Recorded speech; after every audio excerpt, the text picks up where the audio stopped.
Well, that wasn't the highlight of the No. pre-show for me. Oh, no. Because then, Brian, I had completely forgotten where WrestleDream came from, what the meaning, the heart and soul behind WrestleDream. Well, I'd forgotten that it was all a tribute from Antonio Kanoki to Antonio Inoki. Since they did it last year, and I thought they might have the good sense to leave it alone at this point, but no. They returned this year, and Tony came out, and He's a social moron. You know what I mean? He has no idea how to be. But he was Screaming. he was hopping. Well, first he was looking out at the people, and he was kind of not really hopping, but just kind of vibrating a bit back and forth, and then he began screaming. And it wasn't like that they were doing the Dominic Mysterio thing where every time he opens his mouth, they're trying to make noise and drown him out. They were already half-ass listening, right? I don't want to scream like he screamed. I can't do it. I would hurt myself. Thank you, Tacoma, everyone! And he's holding a mic. It's not like he's screaming with no mic. No, he's screaming into the mic. While these two very calm children next to him are just standing there. Well, no, wait a minute. First, he came out first and started screaming, and then he brought them out to scream at them while not looking at them. He was neither blinking nor looking at the two people. He said the grandchildren, the grandsons of Antonio Inoki. And now I started to think, as they walk out next to him and they got the red towels around the neck, and he's giving their names, and I truthfully didn't write their first names down, not disrespecting these teenage young men. But the point is, Tony is screaming their names, but he's not looking at them, and they're 2 feet to the left of him. I'm thinking, is he reading the names from behind the camera? But then the whole time that he was screaming at the fans, he never looked at these kids once. Did you notice that? I did notice that. He also called Antonio Inoki wrestling's greatest dreamer. Yes. Like when he dreamed of taking New Japan's profits and diverting them to other interests that he had. And that sugarcane plant or farm in Brazil. But he dreamed up a lot of creative accounting. But no, so I also want to honor Hiroshi Shinma, wrestling's greatest scapegoat. That's where they got the gimmick from. Yeah, from Shinma.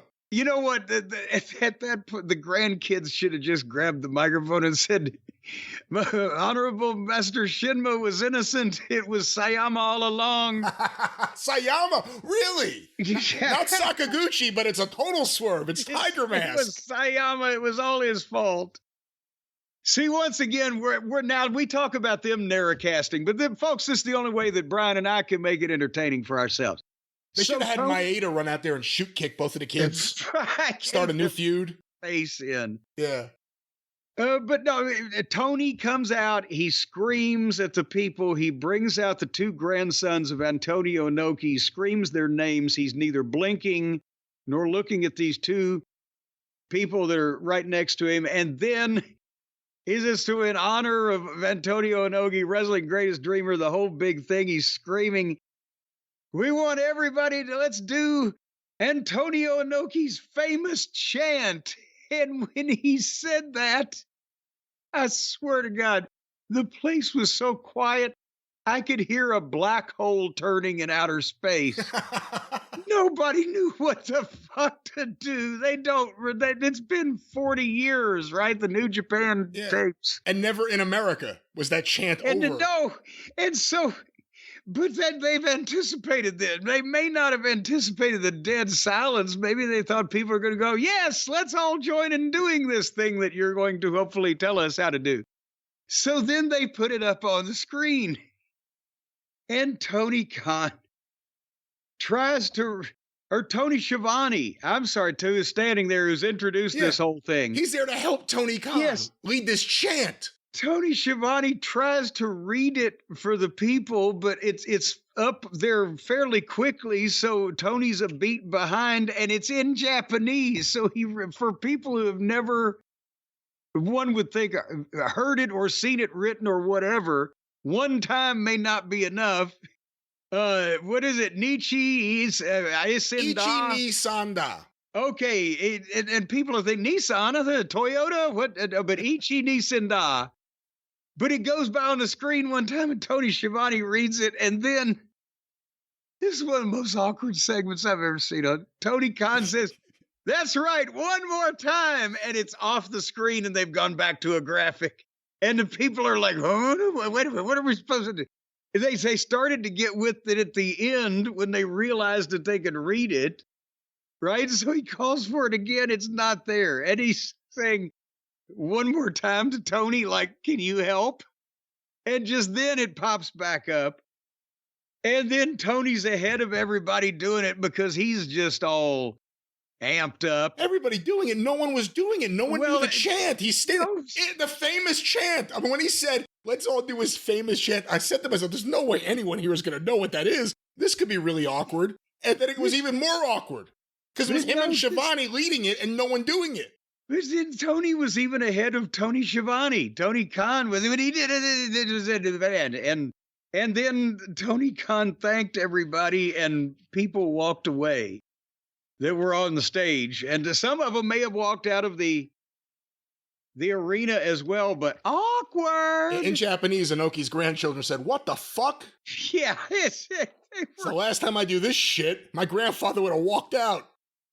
And one kid looked like he was fucking 16 years. How long has Inoki been gone now? I guess it's only a few years. Only a few years, but I don't remember how old his children were. He had remember there was Simon Inoki. Inoki wasn't his real name, but he was the son-in-law.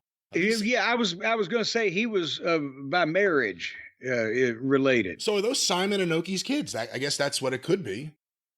Well, at least that way, maybe he didn't have to fly them all the way in from Japan. He could have just brought them up from Los Angeles. Let's all do his famous chant. Oh, that's one of the greatest phrases ever for something no one knew what he was going to do.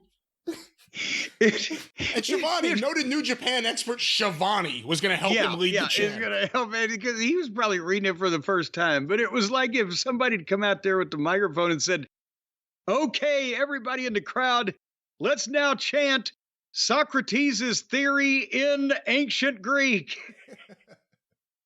I thought this segment was so amazing. I was dumbfounded. And I said, there's no way Jim watched a pre-show. I need to find it. Couldn't find it anywhere on YouTube. Because I was going to send you the link.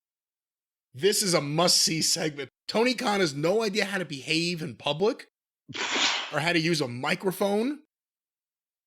And then the chant part with Schiavone is one of the most awkward moments in the history of wrestling television. And this is still just the pre-show. This is just the pre-show. It's like if you had two Abbotts and no Costello.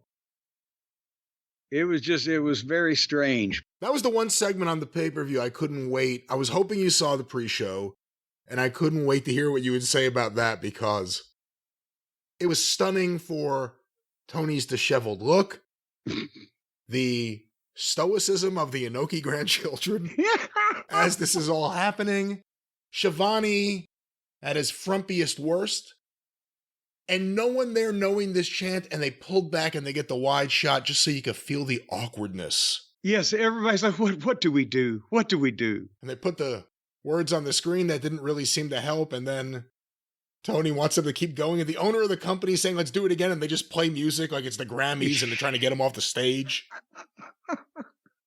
Remember they did it to like Sinatra? Lifetime Grammy. Was it the Grammys or the Oscars where they gave Sinatra a Lifetime Award? And he comes up, it was like his last appearance ever on TV, Old Man Sinatra. And he comes up and he gives the big speech and they start playing music to get him off the stage.